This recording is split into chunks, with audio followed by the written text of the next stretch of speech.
माझ्या बाळू मामांनी मला एकच गोष्ट शिकवली आहे भावा, की जगाने तुला काही म्हटले तरी तू कधीही उलटून उत्तर देऊ नकोस. का?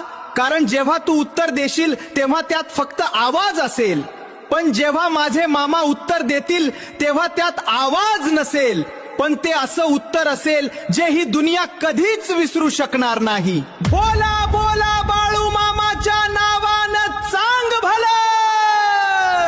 माझ्या बाळू मामांनी मला एकच गोष्ट शिकवली आहे भावा, की जगाने तुला काही म्हटले तरी तू कधीही उलटून उत्तर देऊ नकोस. का? कारण जेव्हा तू उत्तर देशील तेव्हा त्यात फक्त आवाज असेल, पण जेव्हा माझे मामा उत्तर देतील तेव्हा त्यात आवाज नसेल, पण ते असं उत्तर असेल जे ही दुनिया कधीच विसरू शकणार नाही. बोला बोला